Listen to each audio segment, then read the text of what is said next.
Tu aimes les richesses de ce monde. Tu aimes tout ce qui a de la valeur dans ce monde et tu en as fait à un tel point qu'aujourd'hui cela est ton Dieu. La Bible dit, celui qui aime l'argent n'est pas rassasié par l'argent. Et celui qui aime les richesses n'en profite pas. C'est encore là une vanité. Ecclésiaste 5:10. Et tu n'en auras jamais assez pour assouvir tes désirs et tes fantasmes. Toute chose dans ce monde te conduira malheureusement à la condamnation, au jugement.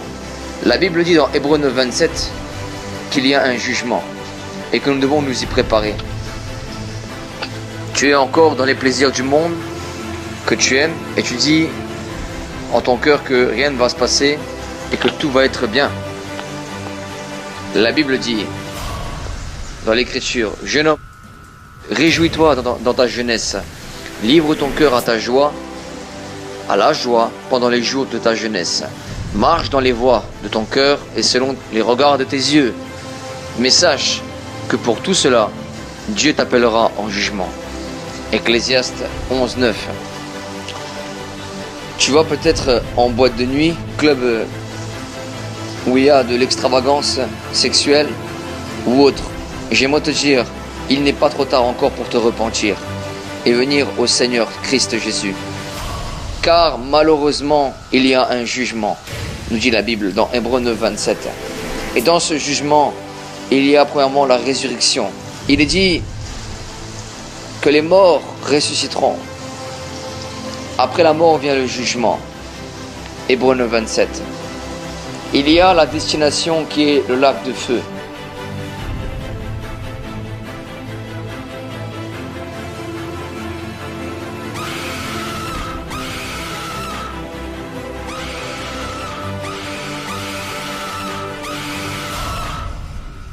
Le feu éternel, décrit dans Matthieu chapitre 25 verset 41. La Bible dit, retirez-vous de moi maudit, allez dans le feu éternel qui a été préparé pour le diable et pour ses anges. Oui, en effet, le feu éternel n'était pas réservé au départ pour les êtres humains qui étaient ressuscités.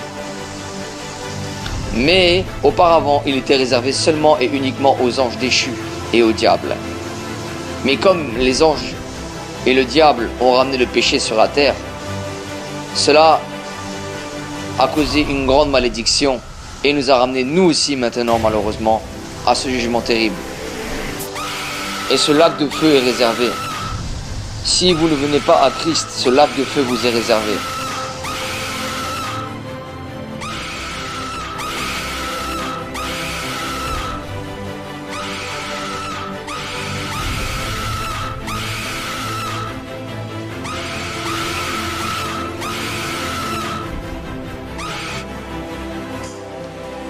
Je ne me sens pas prêt. Honnêtement, ça veut dire je ne suis pas prêt à t'obéir maintenant alors que tu me le demandes. Celui-là ne partira pas si la trompette sonne entre-temps.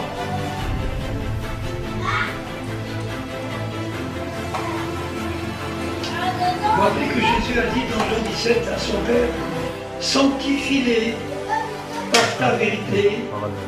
Ta parole est la vérité. Donc le Seigneur nous donne des moyens de sanctification. En gros, il y en a trois, c'est pas beaucoup. Il y a sa parole.